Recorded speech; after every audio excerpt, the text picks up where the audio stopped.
Hello, I am Dr. Kulkarni, and this presentation deals with the sampling methods, and this is the part 1 of the presentation.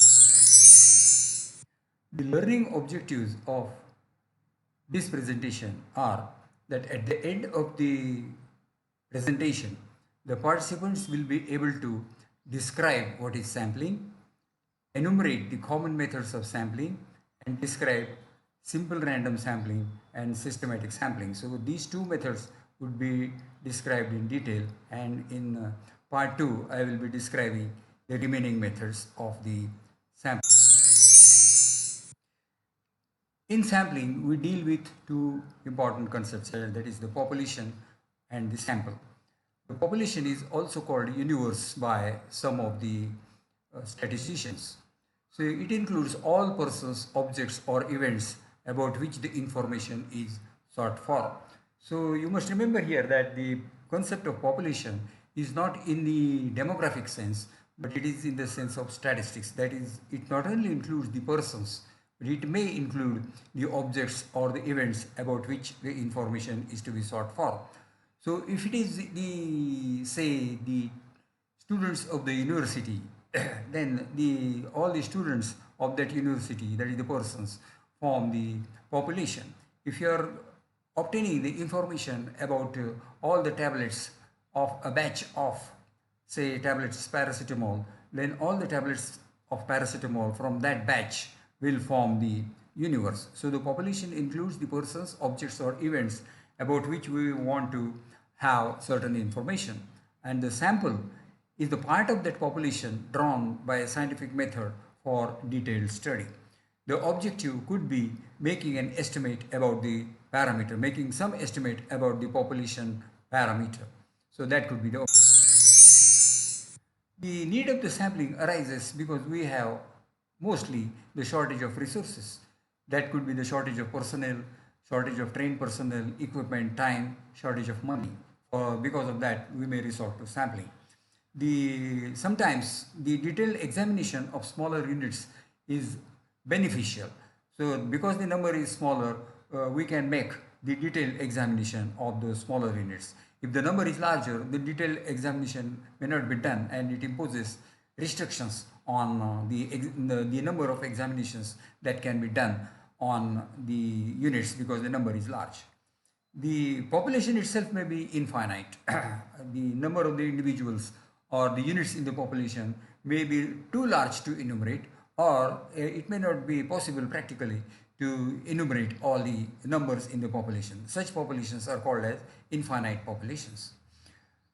And the last but not the least is that the reasonable estimate of the parameter is required in short time. We have got a short time and we want a reasonable estimate, not very accurate estimate of the population parameter, but we want a reasonably accurate information about the population parameter in short time.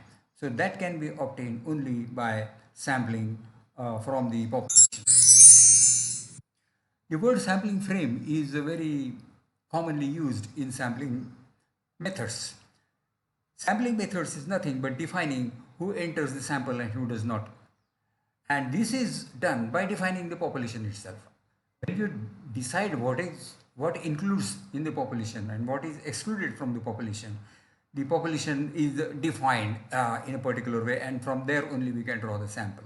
So it is nothing but deciding the inclusion and the exclusion criteria for the population. So we define the population with the help of inclusion and exclusion criteria so that the definition of the population becomes very practicable, and then the population or the population itself is defined so that there doesn't remain any doubt as to who is included in the population and who is excluded from the population.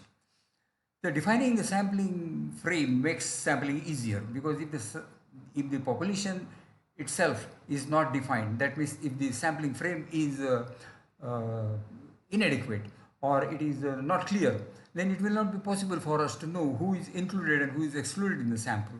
It may not be possible to enumerate the numbers, enumerate the population units, and that makes the sampling difficult. So defining the sampling frame makes the sampling. The types of the sampling depends on whether it is a probability sampling or whether it is a non-probability sampling.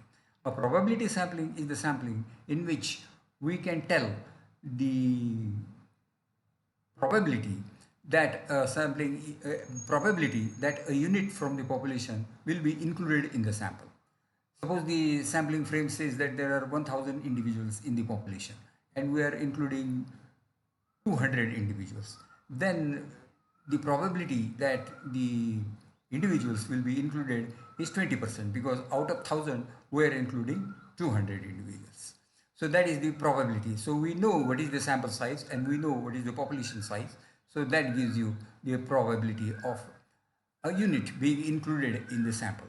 The probability sampling is very much required in quantitative types of the studies.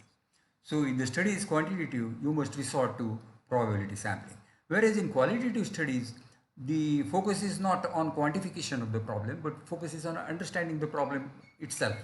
So in that situation, the non-probability sampling may be resorted to, and the convenience sampling, the quota sampling are the sampling types uh, which can be said as non-probability sampling, and they can be resorted to in qualitative type of studies. So in quantitative studies, we resort to probability sampling and simple random sampling, stratified sampling, systematic sampling, and cluster sampling are the methods that we can say are included in probability sampling. And in this presentation, I will be describing simple random sampling and systematic sampling. The sampling method would also depend on the type of the population, whether the population is finite or infinite population.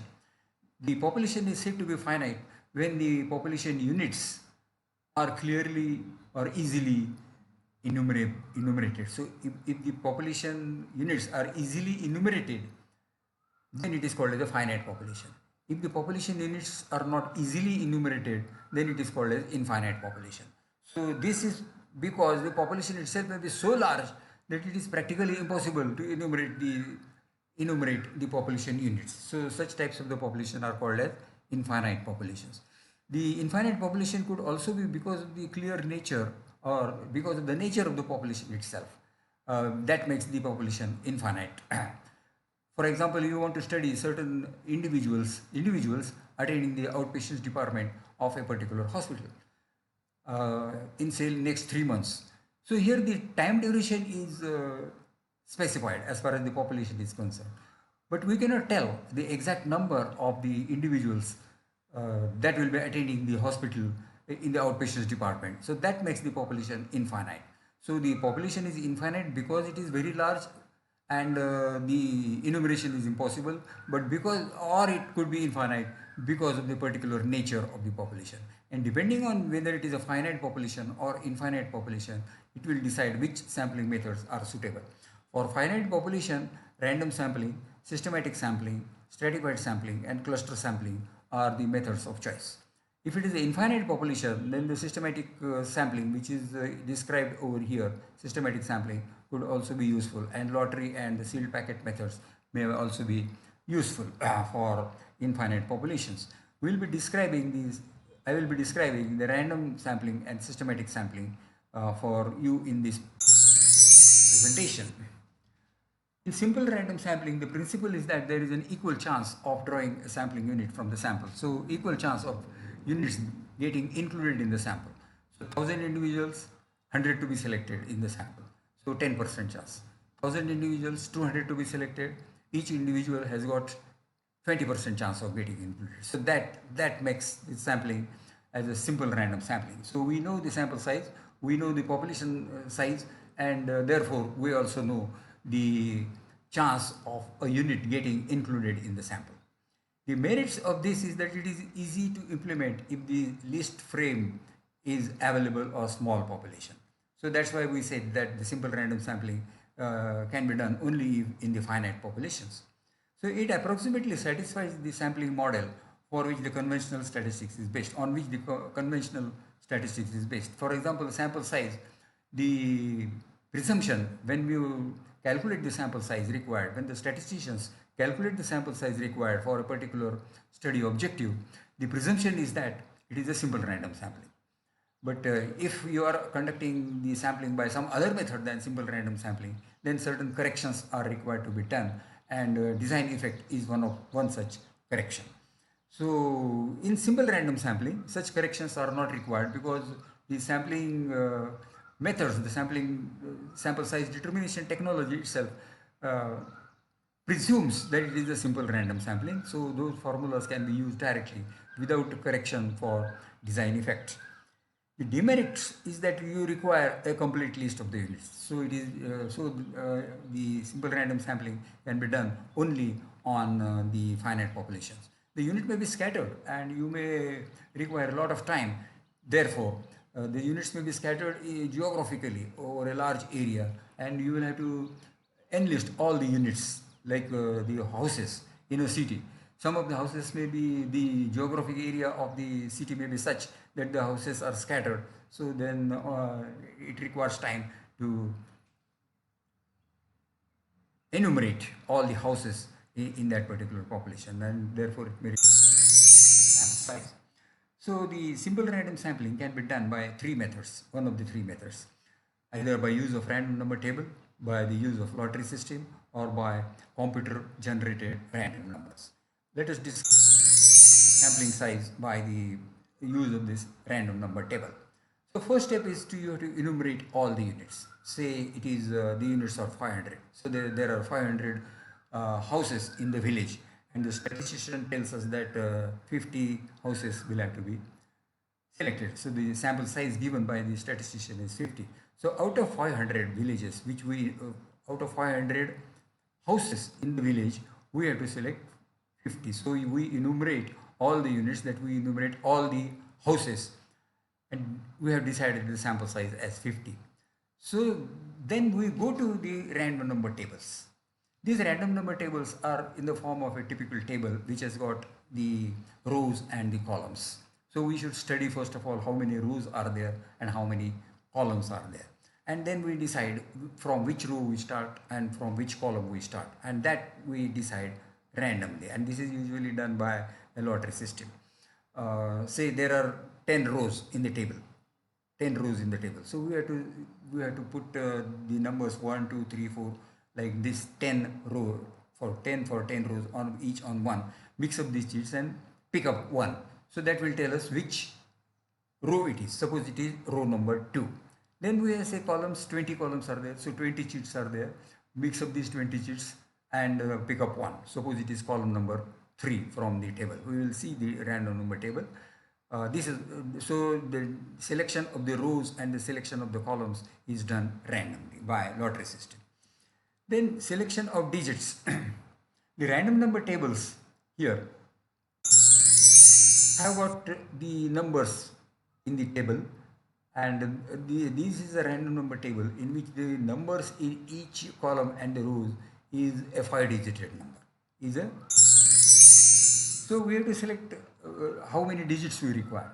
Now in this case, it is the numbers of the houses, it starts from 1 and it ends in 500. So we may require a 3-digit number to include all. So 1 will be labeled as 001 and 500 will be 500, 450 will be 450. So all numbers will be therefore 3-digit numbers. So all numbers in the population units, all population units shall have same number of digits, like we have done over here. Although the number 1 has got only 1 digit, we have converted into a 3-digit number. So now we have to select the digits. So we have selected the digits, and here we see number table. It is a 5-digit table. All the numbers are 5-digit. So we have to decide if a number is selected, whether we will select the last 3 digits, the first 3 digits, or the middle 3 digits. So that randomly, that also we decide randomly. So we put 3 chits and pick up one chit, and in it is the number is the 3. So we pick the first 3 or the last 3 digits, whatever it is. Then the selection of direction. Now now we have to start from row number. We have to start from row number 2 and column number 3. So row number 2 and column number 3. Say we have to start column number 3. Say row number, start from row number 2 and column number 3. column number 3 is this and row number 2 is this. So we have to start from here. Then while we go on to select the next numbers, we have to decide in which direction we go. That we have to decide randomly. Now here we have only two choices. We can go either in the upper direction from here or to the lower direction over here. Suppose randomly by making use of the random number cheats, we lottery system, we decide we have to go downwards.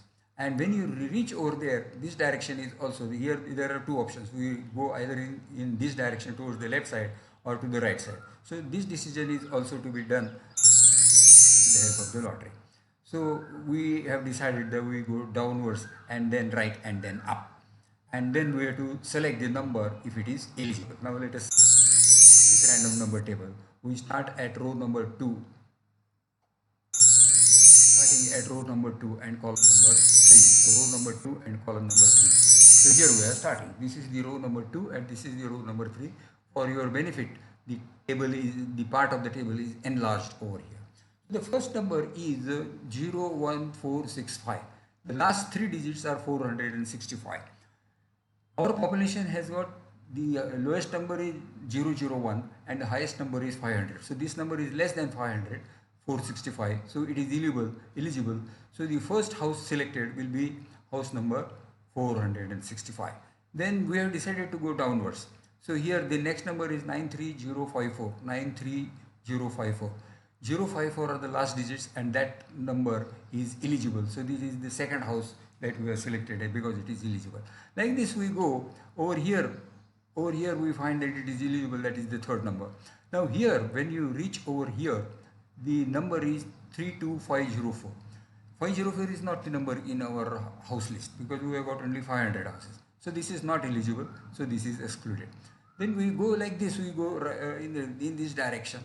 Then we go in the right direction and we go upwards till we select 500 eligible houses by this method. Here the number was 78,323, so house number 323 eligible, 466 eligible, 276 is eligible, like this. So the 796 was the number somewhere over here, so it was not eligible. So like this, when the number reaches 50 over here in this column, 50 eligible houses are selected, we end. Now this numberings is not in the serial order, so we now then sort it in the serial order, so that in this list 54 will go above here, then 270 will come some here, so that the houses are in descending order of the numbers. That can be done, and that is how with the help of random number table we select the houses. The lottery method is for small and finite populations. So this is a small and a finite population, 500 only. So what we take is take small papers and write numbers 1 through maximum in the population, say 500. So 1 to 500 is the number. So on one small sheet we write 1, on the second we write 2, on the third we write 3, and on the 500 sheet we write 500. Then we fold these sheets. They should be similar looking, similar size. We fold them similarly. 2 folds, 4 folds, like this. So if the sheets are 2 folded only, then all the sheets are 2 folded only. So all the sheets. Then we then mix up and select papers equal to the sample size. Say 50 we have to select. So 50 papers we select and they read the number on each paper. So we will have 50 sheets on which the number of the houses will be given, and those will be the houses or the students selected to enter in the sample. So that is how the lottery system is adopted. This is for small and finite population. If it is in lakhs, the population is in lakhs, the units are in lakhs, then small papers and all those things will be cumbersome. It will be doable, but it's not a feasible method. So we this method, which is called as computer generated random numbers. So there are certain computer programs which generate random numbers for us. And the OpenEP is one such program. So you have to download this program. Fortunately, this is a freeware and therefore freely available. So you go on Google and search for OpenEP. The search word given is OpenEP, and here the option is OpenEP info to be downloaded. And this, if your operating system is Windows, then OpenEP for Windows you will have to download.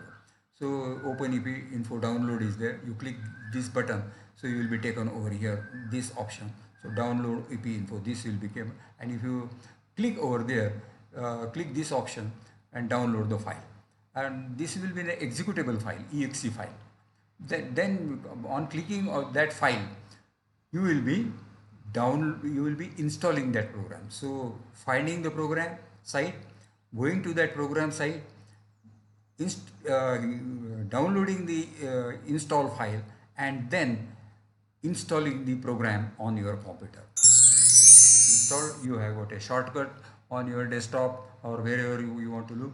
You press that shortcut, and this is the home page you arrive at. So open EP program, the home page is there, and these are the various functions that the program can do. And here is the random number generation option. So you click over here, random number generation option. When you click page, and here in this is the page you come, and this is the options you see over here. These are not the options for you. These are the options given by the system. So for entering your own data, you press this particular button. When you press this particular button, the program page. So here now it is ready to accept your figures, and the lowest value in our example is 1. We have to select, say, 500 families or 500 students, and the students are numbered from 1 to 500. So the lowest value is 1. The highest value is 500, and from them we want to select, say, 10 students only. So how many would you like? We want only 10 students. So here in this example, from the random numbers 1 to 500, we have to select 10 random numbers. If you have to select 50, then this figure will be 50 over here. And this is the format, how many rows and how many columns you require. This is as per your choice. Having entered this information, you press this button, calculate button. When you calculate, press this calculate button, this output, and this is the output.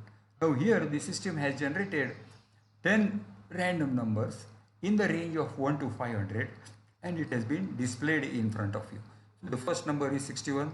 So student number or family number 61, 381, 426, 86, 270, something like this, and 10 numbers in the range of 1 to 500 are generated. If it is 50, then 50 numbers would be generated for you. So like this it will be generating. And the peculiarity of this is that the generated numbers are also saved to a file. So you need not write down this on a separate sheet of paper, but it is saved for you on this file, and if you click over here, you are taken to that particular file. So this is the method adopted for generating the random numbers with the help of random number generating softwares. There may be other softwares also, but this is quite easy and freely available. This one. Then the second method is systematic sampling with random start, and there are two examples over here. Suppose we have 1000 families, and out of these we have to select some families randomly. And second example is we have 400 students. So the population size is finite. For families it is 1000, and for the students, second example, the number of the students is 400. Then the statistician has told us in case of families we require 50 families, and in case of students we require 400 families. So the word used is capital N and small n.